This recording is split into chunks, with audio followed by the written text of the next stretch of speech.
Hello everybody, it is Journalist right here. The reason why I created this video is because I want to talk about the Five Nights at Freddy movie, because this weekend I'm actually gonna watch Five Nights at Freddy 2.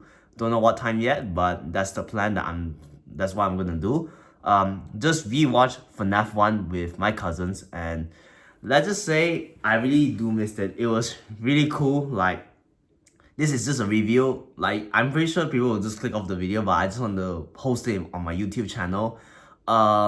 So from the movie that I watched, I really like that they include the balloon boy, the figurine, to add as a jump scare factor, which is amazing because it caught me like twice, especially the first one where where the balloon boy jump scare you, and also Corey as Kenshin. Shout out to him. Like, watching his YouTube really motivates me a lot and makes me keep on going. So I do appreciate that. And he also appears in the movie 2 times, and the way the way how he jumps is so funny. I will never forget about that. It kind of reminds me of the, what is that game where one of the villains called Tanner. I forgot what's the game called. I think it's called the Scrutinize. Yes, the game is called the Scrutinize.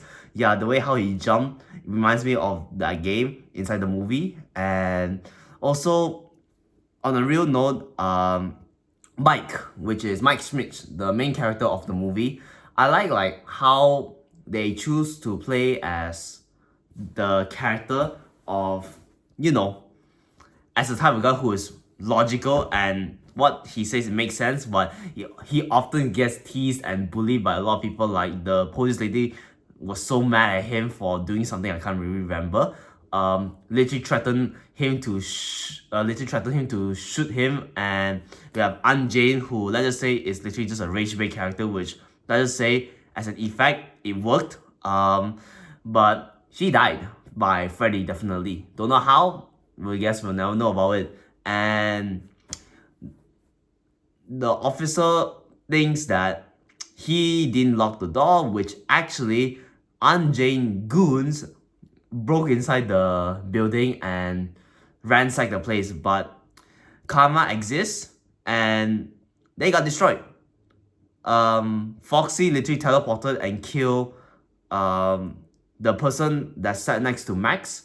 Also, RIP to Max right over there, because she literally got chomped in half by Freddy. For some reason, she thinks it's a good idea to go right in front of an animatronic to become the Bite of 87. Was that the Bite of 87? A Markiplier reference over there. And what else? I actually wrote in the book so that we can actually so that I can review what really happened. Oh yeah. I also wonder, in movies where they normally visit the hospital, I wonder how do they even book a hospital. Hear me out on this one, because hospital always opens 24/7, and a lot of people get injured every hour, so they definitely need the rooms, and I'm pretty sure it's gonna be filled up. And just imagine like a movie cast members, they go inside the hospital, they go and discuss with the hospital people about, hey, I am actually planning to use this place to go film here and there. I'm pretty sure there's some paperwork involved, some legal documents or whatsoever. But it also makes me wonder that if the hospital actually allows them to use the hospital room to film, imagine the people, the patients that needs the room to, save themselves, or else they will actually die from blood loss or injuries or trauma or whatsoever.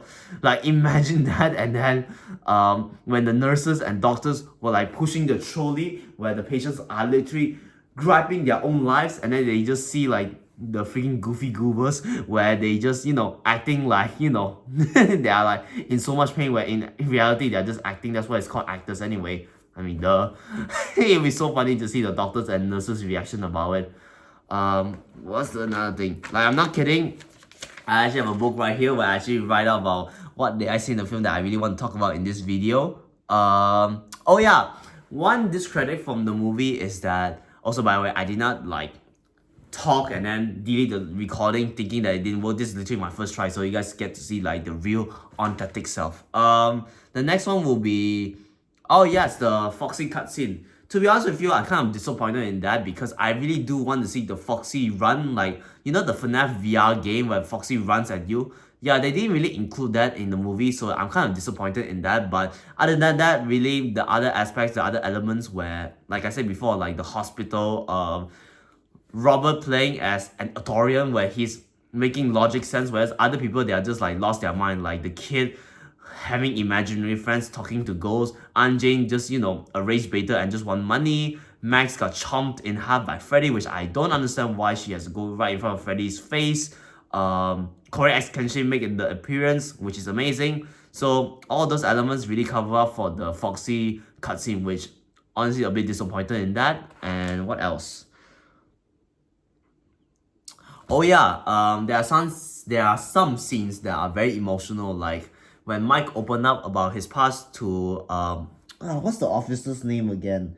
Officer Vanessa. Yeah, Officer Vanessa, about his past, which to be honest with you, really do feel bad for him. And every time I know he's tried to become good, he always get freaked over by other people like Steven, which I think is actually Springtrap, who is William Afton, using a fake name as a counselor. I can't believe the people from the legal team didn't even notice about that. Is there any more?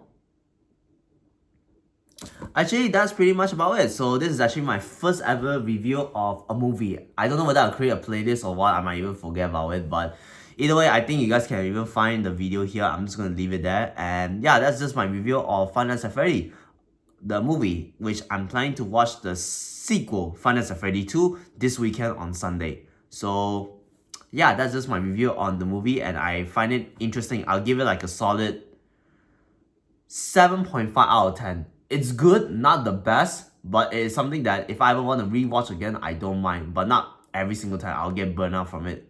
But yeah, I'm just bummed out about the Foxy cutscene, which I wish they actually showed the running animation, but I think it's because the budget is too tight. Don't know whether the budget of the movie is actually large or small. I won't really know about it. And yeah, I think that's pretty much about it. So if you actually stick around and listen to my blabbering, which I might say some nonsense where you guys might ridicule me of my nonsense take, like I'm not a reviewer, you shouldn't be doing this. Well, I just like to talk in front of a camera and it actually feels nice. So that's all for me, and I hope you all have a great day. And I should only do this once. What am I doing? Okay, bye bye. Have a great day, guys.